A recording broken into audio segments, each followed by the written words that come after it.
Hello बच्चों, तो कैसे हैं आप सब। तो आज हम लोग नया टॉपिक लाए हैं और ये है आपका केमिकल प्रॉपर्टी। तो केमिकल प्रॉपर्टी आपका ये नया टॉपिक नहीं है, क्योंकि हम लोग ये पहले भी पढ़ चुके हैं। इसका मतलब आगे एक्सटेंशन है इसका, बस थोड़ा सा ये लास्ट लेक्चर है आपका हेलो एल्किन और हेलो एरिन में। ठीक है, ये सबसे इजी पार्ट है। चलिए हम लोग देख लेते हैं इसमें क्या करना है और क्या रिएक्शन है। तो बाकी हम लोग पढ़े थे बहुत सारा, जैसे विलियमसन सिंथेसिस पढ़े थे और बहुत सारा था। आज हम लोग पढ़ेंगे बुर्ज रिएक्शन। ठीक है, और बाकी बहुत सारा है। तो बुर्ज रिएक्शन एक बहुत बड़ा नेम रिएक्शन है, तो बहुत इंपॉर्टेंट नेम रिएक्शन है। ठीक है, तो इसको टिक मान लीजिएगा। इसमें क्या होता है, हम लोग एक अल्काइल हैलाइड लेते हैं। इसमें क्या लेंगे, अल्काइल हैलाइड लेंगे, 2 मोल अल्काइल हैलाइड, ये देखिए सेम है। और एक लेते हैं 2 मोल सोडियम एटम लेते हैं, 2 मोल सोडियम एटम लेते हैं in the presence of dry ether. तो कभी भी ऐसा दिख जाए, ड्राई ईथर दिख जाए, तो समझ जाइए वहां पे क्या हो रहा है, बुर्ज रिएक्शन हो रहा है। ठीक है, इसमें क्या होता है, इसमें हम लोग कुछ नहीं करते हैं। ये वाला हमारा ये जो है X हेलोजन और ये हेलोजन, ये आपका इसको लेकर चला जाता है, इसके साथ रिएक्ट कर जाता है, इसके साथ रिएक्ट कर जाएगा ऐसे, और यहां पे बना देगा 2NaX। ठीक है, 2NaX बना देगा। और बाकी जो आपका ये जो भी ब्रांच बचा कार्बन का, वो आपका एक साथ रह जाएगा। ठीक है, जैसे इस तरीके से दिया हुआ है। तो यहां पे क्या है, 2C2H5Br, ठीक है, प्लस 2Na। तो इसमें क्या हो जाएगा, Br 2 मोल है और 2Na भी 2 मोल है, तो यहां पे बन जाएगा 2NaBr। ठीक है, और प्लस ये जो है C2H5 क्या हो जाएगा, इसको अगर 2 से मल्टीप्लाई करेंगे तो ये हो जाएगा C4H10, C4H10 में ये कन्वर्ट हो जाएगा। तो इस तरीके से हमारा बुर्ज रिएक्शन बनता है। अब हमारा फ्रैंकलिन रिएक्शन है। तो फ्रैंकलिन रिएक्शन और बुर्ज रिएक्शन में कोई डिफरेंस नहीं है, लेकिन जैसा कि यहां पे हम लोग देख रहे थे कि यहां ब्रांच नहीं, सॉरी साइक्लिक कंपाउंड नहीं है, लेकिन फ्रैंकलिन में हम लोग सिर्फ बात करेंगे साइक्लिक कंपाउंड का। ठीक है, इसमें देख लीजिए, इसमें भी हमारा जो रिएजेंट है वो सेम है, Z ईथर है, हीट और इसके प्रेजेंस में हीट करेंगे हम लोग। तो इसमें क्या बनेगा, इसमें सेम, यहां पे देख लीजिए Z दिया हुआ है, तो क्या होगा, यहां पे हम लोग क्या निकाल लेंगे, यहां पे ZnBr निकल जाएगा। ठीक है, यहां पे क्या निकल जाएगा हमारा ZnBr, यहां हमारा निकल जाएगा ZnBr2 प्लस, और ये एक साथ आ जाएगा, तो इसको ऐसे हम लोग लिख सकते हैं। समझ में आया? ठीक है, ये इस तरीके से आपका बन गया। तो ऐसे फ्रैंकलिन रिएक्शन होता है। तो फ्रैंकलिन रिएक्शन हमेशा साइक्लिक कंपाउंड के लिए होगा और बुर्ज रिएक्शन जो होगा वो स्ट्रेट चेन के लिए होगा।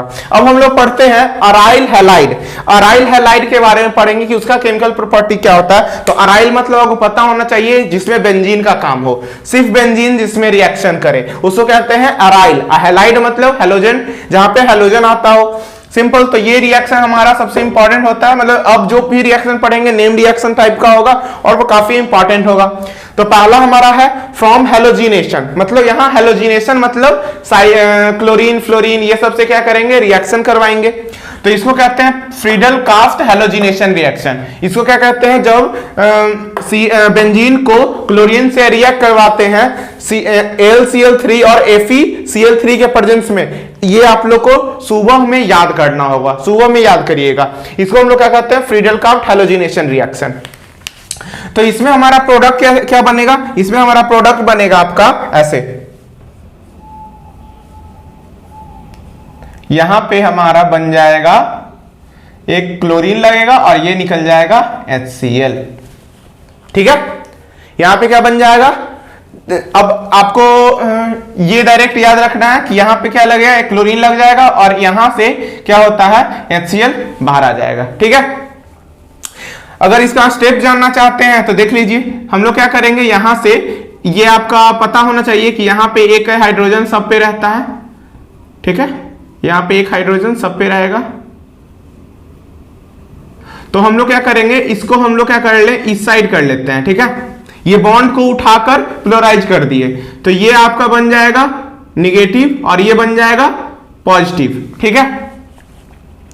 और क्लोरीन हमारा क्या होता है, क्लोरीन हमारा ऐसे भी क्या होता है, ये बॉन्ड हमारा क्या देगा, ये इस तरीके का बॉन्ड होता है, ठीक है। आपको पता होगा कि क्लोरीन हैलोजिनेशन हमेशा जो भी क्लोरीन करता है वो क्या होता है, फ्री रेडिकल सब्स्टिट्यूशन रिएक्शन करता है। तो यहाँ पे बॉन्ड टूटेगा और एक इलेक्ट्रॉन इसको मिलेगा, एक इलेक्ट्रॉन इसको मिलेगा, ठीक है। और यहां से हमारा क्या होगा, एक बॉन्ड हमारा यहां से टूट जाएगा, यहां पे भी आपका उसी तरीके से हम लोग कर लेते हैं। तो ये बॉन्ड टूटेगा और यहां पे एक इलेक्ट्रॉन जो बचेगा वो इससे रिएक्शन कर लेगा और एक इसका जो इलेक्ट्रॉन बचेगा वो इससे रिएक्ट कर लेगा, ठीक है। तो यहां बन जाएगा आपका ये वाला बॉन्ड और ये बन जाएगा HCl, ठीक है। अब है from decarboxylation of halogenated acid, यहां पे दिया हुआ है क्या, COOH दिया हुआ है, कार्बोक्सिल दिया हुआ है और ब्रोमीन एटम दिया हुआ है। उसको अगर हम लोग NaOH से ट्रीट करते हैं तो क्या होता है, ये वाला इसके साथ रिएक्ट करके, वाटर के साथ रिएक्ट करके क्या बना देता है, वाटर बना देगा, यहाँ H2O बना देगा और क्या करेगा, यहाँ Na इसके साथ जुड़ जाएगा। ये समझ में आया। और फिर अगर हम लोग आगे NaOH और CaOH मतलब CaO के प्रेजेंस में आगे रिएक्शन करेंगे तो ये क्या करेगा, Na2CO3 बनाएगा और यहाँ पे Br लग जाएगा और ये बनाता है हमारा ब्रोमोबेंजीन। तो ये आपको याद रखना होगा कि कैसे कौन सा रिएक्शन टेक प्लेस कर रहा है। चलिए हम लोग आगे बढ़ते हैं। ये जो थर्ड आपका रिएक्शन है फ्रॉम डाइजोनियम सॉल्ट, ये सबसे इंपॉर्टेंट है और ये आपका 2-3 जगह और मिलने वाला है ये आपको, ठीक है। ये अल्कोहल में भी मिलेगा और आपको अमाइन्स में भी मिलेगा, क्योंकि हम लोग क्या पढ़ रहे हैं, NH मतलब अमाइन के बारे में हम पढ़ रहे हैं, ठीक है। तो ये हम लोग को अमाइन चैप्टर में भी मिलेगा। ये सबसे इंपॉर्टेंट रिएक्शन है, ठीक है, और सबसे इजी भी है, ठीक है। तो ये आप लोग अच्छे से पढ़िएगा, ठीक है। तो देखिए यहाँ पे क्या है, ये एक आपका अमाइन दिया हुआ है, ठीक है, और यहाँ पे आपको क्या किया हुआ है, NaNO2 के साथ रिएक्शन दिया हुआ है। और आप ये ध्यान में रखिएगा, ये जो है आपका 0 to 5 डिग्री सेल्सियस है, तो इसको आपको ऐसे भी दिया जा सकता है 273 केल्विन टू 278 केल्विन, ठीक है, क्योंकि 0 डिग्री सेल्सियस पे हमारा टेम्परेचर 273 केल्विन होता है और 5 डिग्री सेल्सियस पे 278 केल्विन, बस जोड़ दिए हैं 273 से 5 में, ठीक है, और HCl रहेगा। तो हमारा क्या बनेगा, अगर इसको रिएक्ट करते हैं तो यहां पे हमारा बनता है, यहां बन जाएगा आपका बेंजीन बनेगा और यहां पे बन जाएगा N2Cl, क्या बन जाएगा, N2Cl, और इसको हम लोग कहते हैं बेंजीन डाइजोनियम सॉल्ट। इसी को हम लोग क्या कहते हैं, बेंजीन डाइजोनियम सॉल्ट। अब इसका रिएक्शन 2 3 4 कितना 6 कंपोनेंट से रिएक्शन होने वाला है। अब क्या बनेगा, तो अब देख लीजिए। तो देखिए यहां पे CuCl और HCl के प्रेजेंस में हो रहा है, सिंपल। तो यहां क्लोरीन आ रहा है, इसलिए ये पूरा रिप्लेस होके क्या लग जाएगा, यहां पे क्लोरीन लग जाएगा। क्या लग जाएगा, क्लोरीन लग जाएगा। Cl प्लस यहां N2 निकला तो N2 और प्लस HCl, ठीक है। तो ये हमारा रिएक्शन हो गया। उसी तरीके से ये वाला हमारा क्या बनेगा, यहां पे सेम जो प्रोडक्ट है इधर N2 प्लस HCl रहेगा, फिर उसी तरीके से, लेकिन यहां पे क्या है, Br है, तो ये वाला प्रोडक्ट क्या आ जाएगा, Br।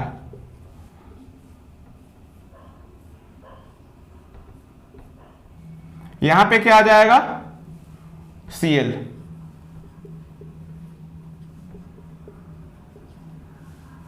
फिर यहां पे क्या आ जाएगा,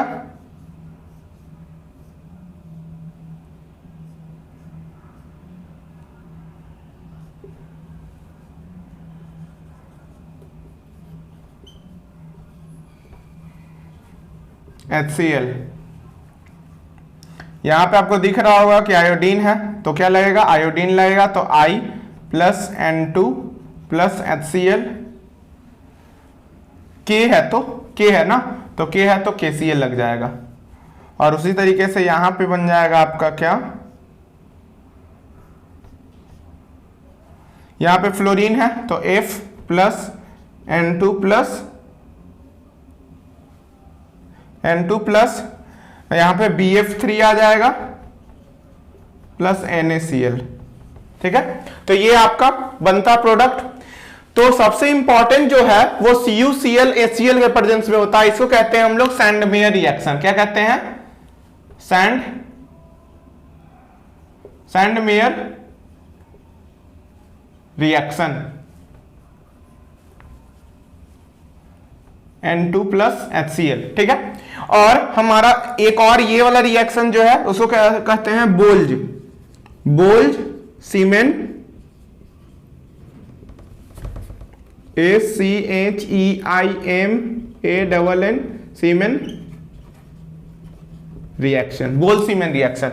तो ये वाला पार्ट और ये वाला पार्ट बहुत बार पूछा जा चुका है, तो याद रखिएगा। और ऐसे बहुत सा भी इजी ही है, ज्यादा हार्ड नहीं है, ठीक है। तो बस इस तरीके से हम लोग क्या कर सकते हैं, फ्रॉम डायजोनियम सॉल्ट से ये कर सकते हैं। ये काफी इंपॉर्टेंट था, ये बहुत इंपॉर्टेंट है और इजी भी है, ठीक है। चलिए आगे बढ़ते हैं हम लोग। अब है हमारा दो तरीके का रिएक्शन होगा इसमें भी। एक होगा न्यूक्लियोफिलिक सब्स्टिट्यूशन रिएक्शन, जिसमें न्यूक्लियोफाइल क्या होगा, आके अटैक करेगा, और एक में होगा इलेक्ट्रोफिलिक सब्स्टिट्यूशन रिएक्शन।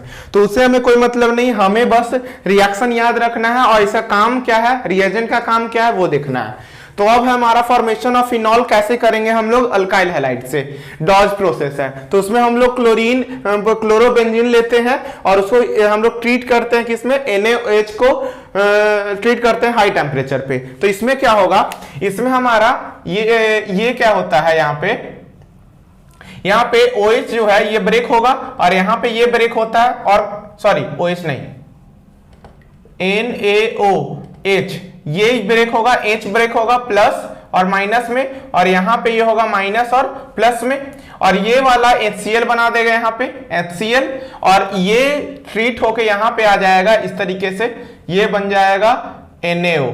ये क्या बन जाएगा, NaO बना देगा, या ऐसे लिख सकते हैं ONA लिख लेते हैं, ONA, ठीक है। इस तरीके से बना दिया। अब फिर से हम लोग क्या करेंगे, फिर से हम लोग इस वाले पार्ट को NaOH से ट्रीट करेंगे, सॉरी वाटर से ट्रीट करेंगे, ठीक है। वाटर से जब ट्रीट करते हैं तो हमारा क्या बनता है, ये बना देगा आपका NaOH। एक है इसमें से हाइड्रोजन ऐसे आएगा, इस तरीके से हाइड्रोजन हमारा होता है वाटर, ठीक है। तो एक हमारा ये वाला पार्ट क्या हो जाएगा, जाकर इसको लेकर चला जाएगा और यहां पे हमारा आ जाएगा अल्कोहलिक ग्रुप OH, ठीक है। और यहां पे हमारा क्या बन जाएगा, फिनॉल। ये क्या बन जाएगा, फिनॉल बन जाएगा। तो इस तरीके से आपको ध्यान रखना होगा। अब हम लोग क्या करते हैं, क्लोरोनाइट्रोबेंजीन को जब ऐसे रखते हैं तो ये क्या आ जाएगा, एक्वस KOH से ट्रीट करते हैं हाई टेम्परेचर पे, तो सिर्फ क्लोरीन एटम हमारा हट जाएगा, क्लोरीन एटम हमारा क्या हो जाएगा, हट जाएगा, और ये आ जाएगा OH ग्रुप और यहां पे आ जाएगा NO2, ठीक है। अब है हमारा फॉर्मेशन ऑफ एनिसोल। तो फॉर्मेशन ऑफ एनिसोल कैसे होता है, तो यहां पे ये हमारा क्या होगा, ब्रेक होगा, और यहां पे बन जाएगा ये फॉर्मेशन ऑफ एनिसोल। एनिसोल पहले किसे कहते हैं ये देख लेते हैं। तो एनिसोल हम लोग कहते हैं OCH3 को, बेंजीन पे OCH3 लगेगा और बीच में और इसमें NaCl लग जाएगा, ठीक है। तो यहां पे देख लीजिए, ये हमारा कार्बन कंपाउंड, ये हमारा कार्बन कंपाउंड, बीच में O, तो इसको क्या कहते हैं, एरोमेटिक ईथर भी कहते हैं, ठीक है।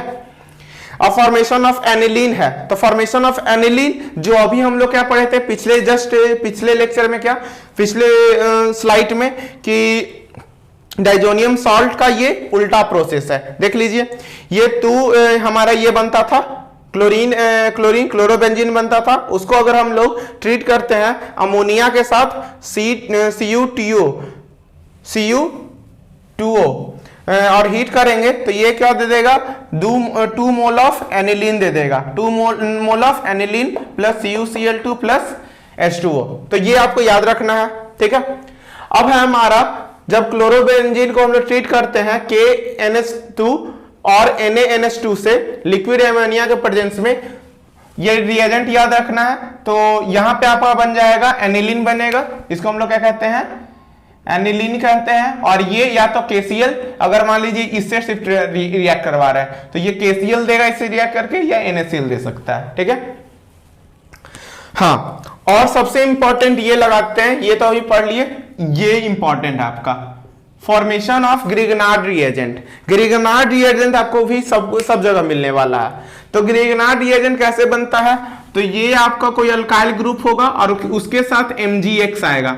MgX मतलब MgCl आ सकता है, MgBr आ सकता है, MgI आ सकता है, MgF आ सकता है। तो इस तरीके से आपका बन सकता है।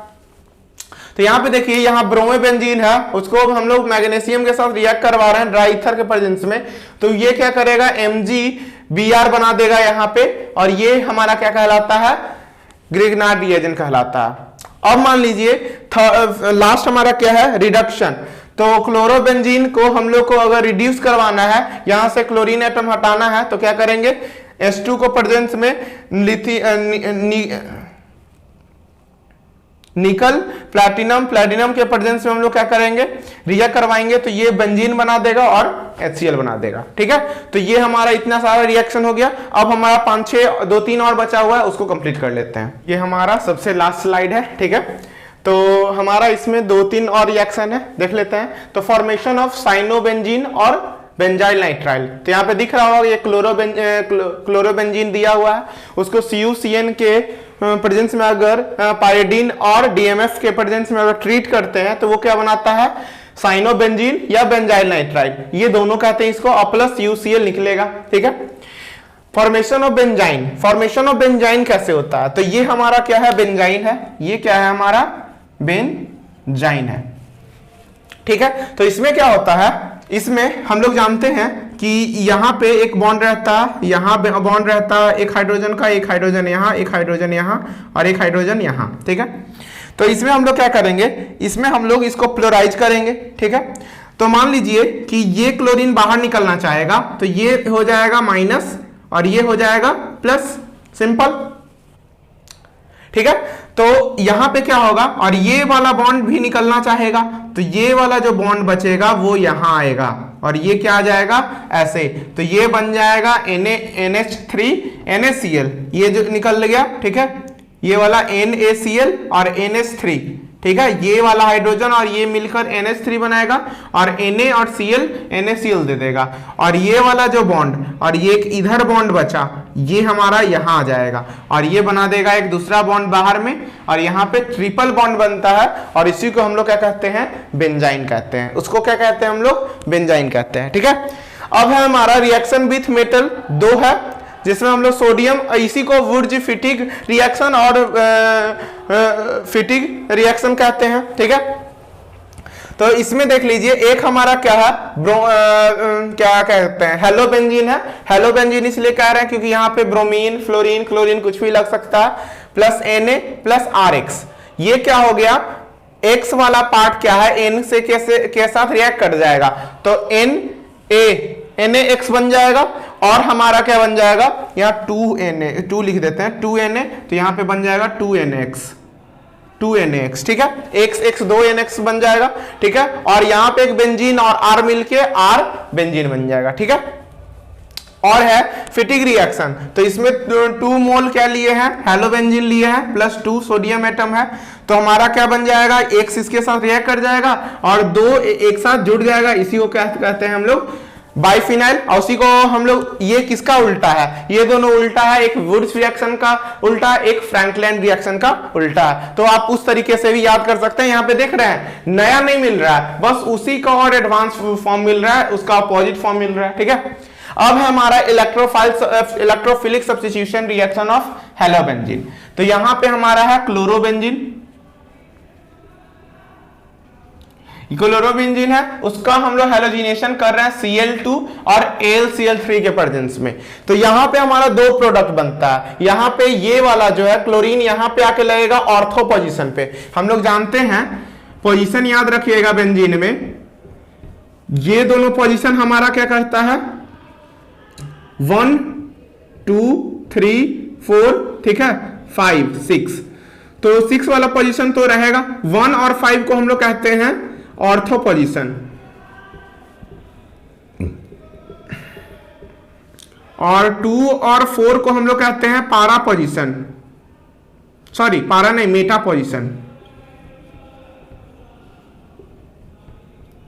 और 3 और 6 को हम लोग कहते हैं पैरा पोजीशन।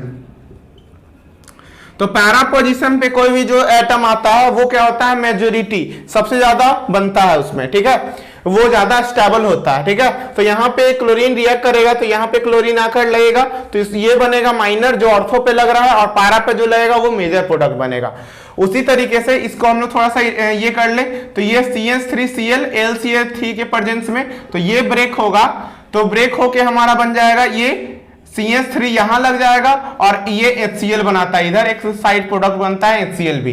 तो यहाँ पे जो ऑर्थो पे जाएगा वो बनेगा माइनर प्रोडक्ट, और जो पैरा पे जाएगा वो बनेगा मेजर प्रोडक्ट। उसी तरीके से यहाँ पे ये Cl टूटेगा, और यहाँ पे जो बनेगा ये पॉजिटिव और ये निगेटिव, तो यहाँ पे भी बनता है एक HCl, और ये वाला जो बन रहा है, ये वाला जो है ये यहाँ पे जाकर इससे लगेगा और एक पैरा पे लगता है, तो पैरा वाला मेजर बन जाएगा। उसी तरीके से ये नाइट्रेशन होता है, तो नाइट्रेशन में हमारा क्या होगा, NO2 आता है, NO2 मतलब नाइट्रेशन, तो वो ऑर्थो पे जाएगा और पैरा पे जाता है, तो पैरा पे जाएगा तो मेजर और इस पे जाएगा तो माइनर। और सल्फोनेशन में कॉन्क H2SO4 में हमारा HSO3 लगता है, और इसमें हमारा अगर ऑर्थो सेम चीज है, ऑर्थो पे जाएगा तो माइनर बनेगा और इस पे जाएगा तो मेजर बनेगा। तो इस तरीके से हम लोग ये वाला पूरा इलेक्ट्रोफिलिक सब्स्टिट्यूशन रिएक्शन, इतना ही रिएक्शन है मेजर, एनसीईआरटी में इतना ही दिया है, और इतना आप लोग अच्छे से पढ़ लिए तो आपका सब क्वेश्चन सॉल्व हो जाएगा, ठीक है। अब हमारा बचा इसमें क्या, एक बार देख ले, तो उसमें हमारा बचता है DDT, ठीक है। इसमें जो है पॉलीहेलोजन कंपाउंड, तो इसमें सबसे इंपॉर्टेंट जो है वो DDT है, ठीक है, DDT। तो DDT को आप खुद से स्टडी कर लीजिएगा, इजी है, बस इसका स्ट्रक्चर ध्यान में रखिएगा, ये सबसे इंपॉर्टेंट है। बाकी आप लोग का पूरा ये चैप्टर खत्म हो गया है, इसलिए आप लोग अच्छे से पढ़ाई करते रहें। धन्यवाद।